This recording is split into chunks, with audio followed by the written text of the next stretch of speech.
What's up? Welcome to another market live stream, or not live stream, recap.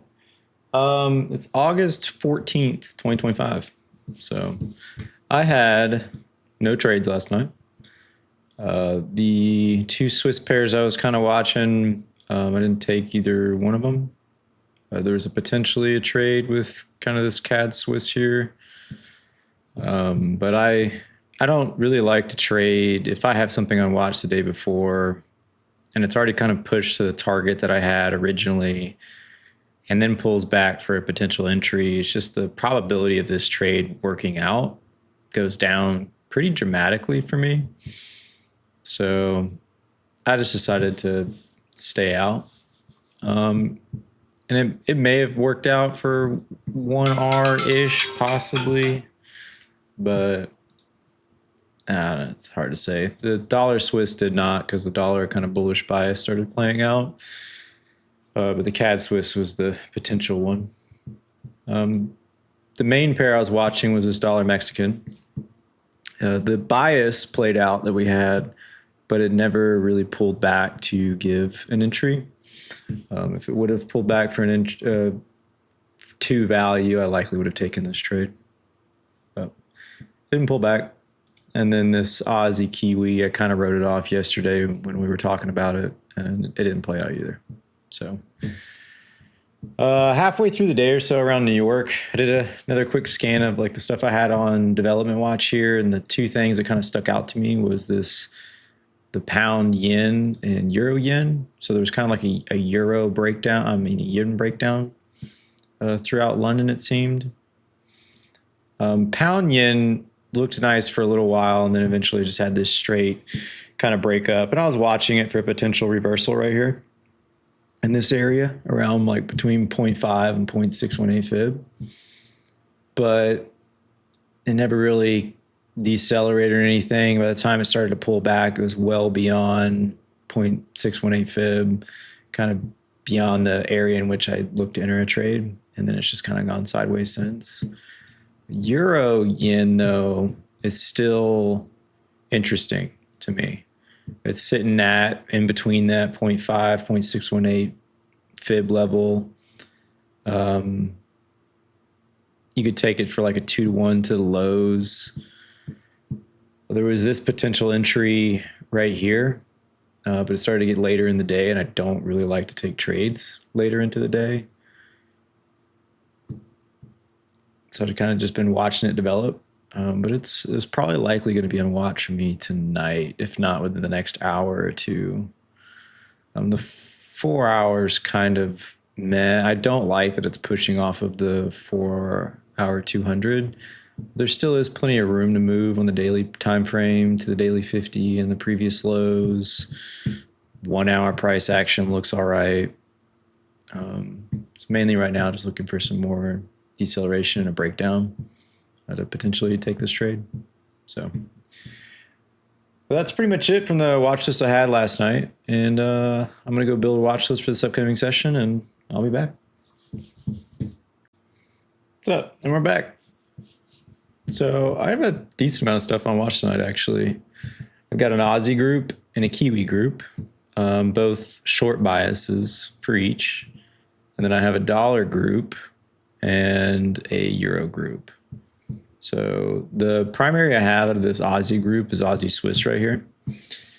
What I do like about this is the kind of like nice breakdown we have right here, past the EMAs, past this trend line, coming back for a potential retest of the pivot and the fib level. Everything kind of lines up, right? Like it's a clear break, so it's a clear lower low on my 4 hour and my 1 hour. I have a decent candlestick on my daily chart. Room to move to like previous lows on the daily, just fine. The only kind of thing I don't like about it is that price is kind of sitting right now at the 4-hour 200. So, but everything else looks okay. Price right here is a little kind of spiky, choppy weirdness, but most of that I think is just from market rollover. So this is the primary out of the Aussie group. I have them labeled here in order for my secondaries. So Aussie dollar would be the second one up. I like the daily candle on it. a great bearish engulfing. What I don't like about it, though, is it's pretty much if you draw in a horizontal support line right here, and you look at it here on the 1 hour chart, we'll blow it up. You can see that it's bounced here. It's now bouncing off of here as well. It was resistance right here, kind of in this area as well. So it has this level here that's acted as resistance and support in the past, and it's already bouncing off of it. So it could retest this area and then break the level. But Aussie Swiss doesn't really have that issue. So it's just a clear break, hence why it's the primary. For the Kiwi group, I have Kiwi dollar as my primary. Similar to Aussie dollar, but it just has a little bit better of a breakdown. So same kind of daily, a great bearish engulfing on the daily, rejection of the 1 hour 50. You could say this is going into its wave 5 as well on the daily. So wave 1, wave 2, wave 3, wave 4, going into wave 5 run, which would mean a 1 hour trend. So it would mean like a 1 hour, Elliott wave theory in that aspect when you go multiple levels down. So this should be a wave 1, wave 2, wave 3, and then another wave 4, wave 5, likely down to the lows, I imagine here. So if it plays out, right? So Kiwi dollar is a primary, and of course Kiwi Swiss, just like Aussie Swiss, is a primary. Very, very similar price action, a little bit better of a breakdown than Aussie Swiss, but very similar to Aussie Swiss, right? I have this dollar group here. I don't really have a primary selected out of these. They're all kind of secondaries to me. Dollar ZAR, dollar Huff, IBO-esque. It's just the problem is you're trading into these like trend lines here. This has a great break, dollar Mexican does now, but it needs a pretty substantial pullback to an area of value to be able to take it. So just depends if it does pull back. But it's also, if it pulls back, then it's bouncing off of the daily 50, which is a little odd. So let's just see how this develops later in the day. Dollar Huff, dollar ZAR are tradable. They're IBOs, so they're initial breakouts. Spreads are a little high for me right now to trade. You can see the spread right here on my 2-minute chart. So I can't really trade them at the moment. I got to wait for spreads to calm down. But they usually don't calm down on this pair for me until London. So I doubt I'll be able to take either one of these trades by the time the spreads calm.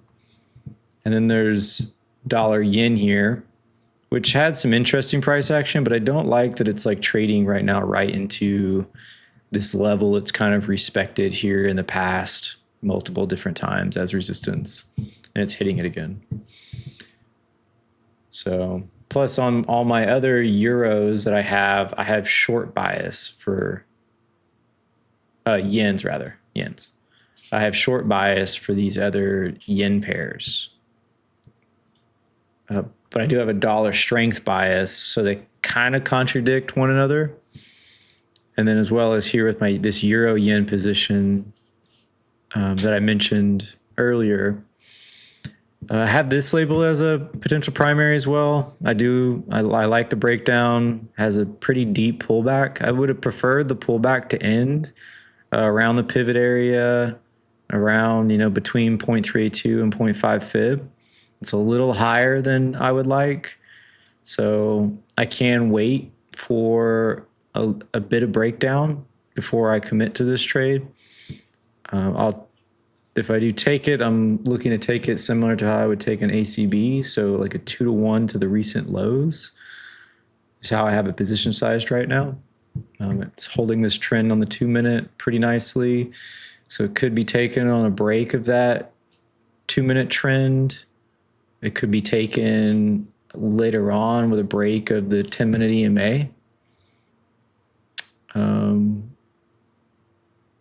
The 2-minute is the normal time frame I use to enter trades. 30-second if I want to be really aggressive. 10-minute if I want to be a little safer. I'm tempted to wait for a 10-minute entry on this, but I haven't taken a trade this week, so it's like I need to get into something here. And this is an option. So, and it looks like it's going to be the first option to present an entry. Still have to wait for Aussie Swiss to pull back. Still have to wait for Kiwi dollar and Kiwi Swiss to pull back. So the first at bat we have here will be this Euro Yen, if it breaks down further. But these other yen, like Kiwi Yen and Aussie Yen, they're also in positions for potential pullbacks. And hence why I have this kind of Euro short bias at the moment. I mean, Yen short bias. I don't know why I keep messing that up.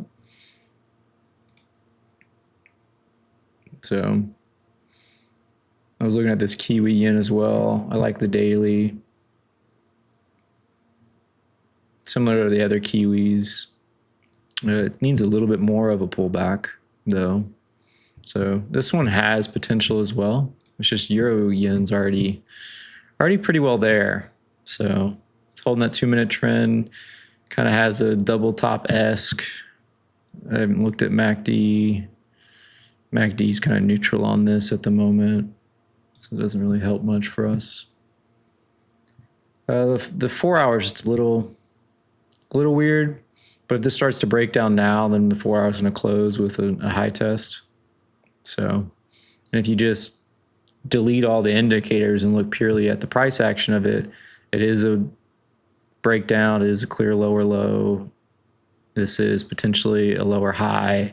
A follow through is a full confirmation of a trend change. So I think it has potential. So, and then I have on development watch all of these pound pairs. So still watching pound pairs. Pound GDP really didn't move most of these to break down. Kind of just pushed them all a little higher towards like a bullish pound bias. But still watching them all. They're all at pretty interesting levels from a daily time frame, as well as has some price action with their 1 hours, like this pound cat especially.